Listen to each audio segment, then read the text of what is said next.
यंदा मान्सूनचं आगमन लवकर होणार असल्याचा अंदाज हवामान खात्यानं व्यक्त केलाय। या अनुषंगानं पालिका आयुक्त संजीव जयस्वाल यांनी अतिक्रमण विभाग, घनकचरा विभाग आणि बांधकाम विभागाच्या अधिकाऱ्यांची तातडीनं बैठक घेतली आणि काही महत्त्वपूर्ण आदेश दिले।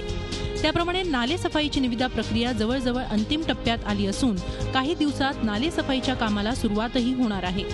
तसंच नाल्यावरील सर्व बांधकामं नाले सफाईच्या बांधकामांसोबतच जमीनदोस्त करण्याचे आदेशही आयुक्तांनी दिलेत। त्याचबरोबर नाल्यावरील बांधकामं तोडल्याच्या बदल्यात संबंधितांस कुठलीही नुकसान भरपाई देण्यात येणार नाही अथवा त्यांचं पुनर्वसनही करण्यात येणार नसल्याचं जयस्वाल यांनी स्पष्ट केलंय। या कामाच्या नियंत्रणासाठी उपनगर अभियंता श्री दत्तात्रय मोहिते यांची नियंत्रण अधिकारी म्हणून नियुक्ती करण्यात आली आहे। ठाणे महापालिका क्षेत्रामध्ये नाल्यावरील जी बांधकामं आहेत ती बांधकामं नालेसफाई कामासोबतच जमीनदोस्त करावीत असे आदेश माननीय महापालिका आयुक्त श्री संजीव जयस्वाल यांनी दिलेले आहेत।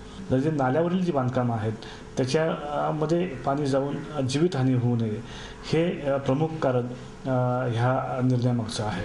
या निर्णयाचं ठाणेकरांनी स्वागत केलंय। जर लोकांनी इतक्या मेहनतीने आपले संसार उभारले असतील तर त्यांना कोणत्याही प्रकारची बाधा होऊ नये अशी जर दक्षता महानगरपालिका आणि महानगरपालिकेचे कमिशनर घेत असतील तर त्या निर्णयाचे आम्ही मनापासून स्वागतच करू। जो निर्णय घेतला त्याचा मी मनापासून स्वागत करतो। आम्ही सगळेच आमचे कार्यकर्ते सगळे पदाधिकारी सगळे स्वागत करतो, पण जे निर्णय घेतलाय तो लवकरात लवकर अंमलात आणावा।